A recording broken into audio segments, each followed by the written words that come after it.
bonsoir à tous. Je suis avec un bon copain à moi, Rémi Gomez. On se connaît depuis des années, Rémi, mais du coup, est-ce que toi, tu peux te présenter rapidement pour ceux qui nous regardent? Ok, voilà, donc Rémi Gomez, je suis pasteur de l'église LDN à Lyon, une église protestante, et je suis père de deux, trois enfants, marié depuis 2007, et très heureux dans ce contexte. Et donc, du coup, tu es pasteur aujourd'hui, mais j'imagine au niveau de ton enfance, tu ne te voyais pas destiné à ça. Tu peux nous parler un petit peu de là où tu as grandi, dans quel contexte tu as grandi? Ouais, je me pas du tout destiné à ça, à la fois pour mon environnement familial qui était pas du tout orienté vers Dieu, c'était plutôt un environnement anticlérical, anti-Dieu, voilà, ni Dieu ni maître, voilà, dans une logique de refus de tout ce qui s'appelait Dieu. Dans un environnement aussi les cités, donc quartier sensible, quartier chaud du 9-4 dans le Val-de-Marne à Créteil, dans lequel j'ai grandi avec voilà une vie un petit peu voilà de jeunes de quartier, de un peu de bagarre, un peu de voilà l'étalage, tout en étant aussi dans les copains, tout ça. Tu faisais du Donc sport aussi. Tu peux nous dire un petit peu qu'est-ce que tu faisais comme sport? ouais, j'ai fait du sport très tôt parce qu'en moi, il y avait une forme d'énergie, mais aussi de colère qui était là, peut-être liée à ma condition familiale pour des éléments. Et voilà, j'ai fait du rugby, j'en ai fait jusqu'à l'âge de 20 ans. À 16 ans, j'étais en finale championnat de France, donc avec un tout petit gabarit comme le mien, il fallait que je puise dans la colère.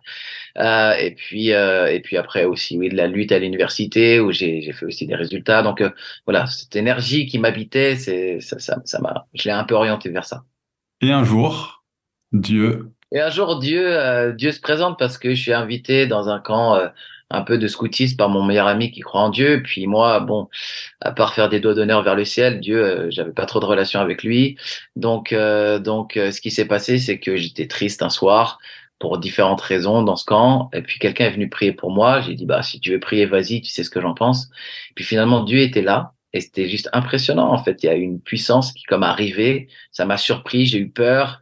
Je me suis quand même senti enfoncé dans mon tapis de couchage, là. J'ai pas compris, en fait, ce qui se passait. J'ai mis ça sous le tapis pendant 3 ans. On m'avait donné une Bible, j'ai laissé prendre la poussière pendant 3 ans. Puis 3 ans plus tard, le même ami m'a invité dans une voilà dans une réunion où on parlait de l'Évangile. La même présence est arrivée. J'ai juste encore une fois rien compris, mais ce coup-ci, je savais que je pouvais plus ne pas croire. Donc ça a été une grande transformation. Puis voilà, après j'ai attrapé cette Bible, j'ai enlevé la poussière, j'ai lu l'Évangile et j'ai compris que Jésus m'aimait malgré tous mes défauts. Du coup, est-ce que tu peux aider toutes les personnes qui nous regardent, qui se disent, bah, comment est-ce que moi je peux entrer dans les choses que Dieu il a pour moi? Comment est-ce que Dieu il t'a transformé toi pour que tu puisses entrer dans le service comme tu l'as fait aujourd'hui? Parce que tu veux, je me rappelle une fois, je priais et cette colère qui m'avait animé toute ma vie, elle a disparu d'un coup.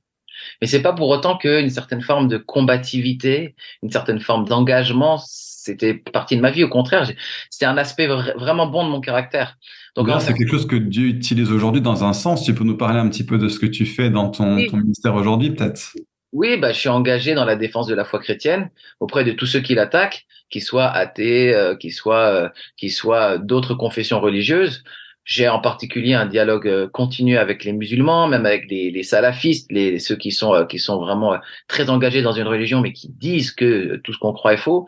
Et puis, je prends un plaisir à aller sur le terrain, encore une fois, comme au rugby, mais aller sur le terrain de la défense de la foi et à démontrer avec la raison et aussi avec passion que non, Jésus et tout ce qui est écrit dans l'Évangile est vrai. Et voilà, et je pense que ceux qui sont comme moi un peu bouillonnants, vous avez votre place dans l'Église, vous avez votre place dans le corps de Christ. Parce que Pierre, il a ses défauts, mais on peut dire ce qu'on veut. C'est quand même Jésus qui l'a choisi au final pour être le leader des apôtres. Donc, avec tous ses défauts, ça lui enlève pas aussi les qualités que Dieu a mis dans sa vie, dans son cœur. Voilà. Amen, amen, amen. Du coup, je t'ai coupé sur les choses, enfin sur comment Dieu t'a transformé, qui t'a travaillé. Si t'as Ouais. encore deux, trois choses à nous dire là-dessus avant qu'on se quitte. Bah, moi, j'étais quelqu'un qui pouvait faire un peu tout et n'importe quoi, dans le sens, j'étais quand même pas un voyou, mais je pouvais vraiment aller loin. Je pouvais, un ami m'énerver, je pouvais le frapper, par exemple. Voilà, c'est le genre de personne que j'étais. Quand Dieu m'a transformé, ça n'a pas été du jour au lendemain, mais il y a eu quand même des étapes un peu miraculeuses. Parce que tout simplement, quand on s'approche de Jésus, il nous touche et il se passe quelque chose, quoi. Et moi, j'ai vraiment eu des switches par étapes comme ça, qui m'ont comme voilà déraciné à mon identité, j'ai envie de dire très très immédiate, et j'ai été comme dans mon identité éternelle. J'ai découvert que j'étais Rémi, en fait. C'est un peu bizarre à dire. J'étais sous plein de pression, mais tout d'un coup, il m'a fait comprendre qui j'étais et pourquoi il allait m'utiliser. Et voilà, c'était juste merveilleux pour moi.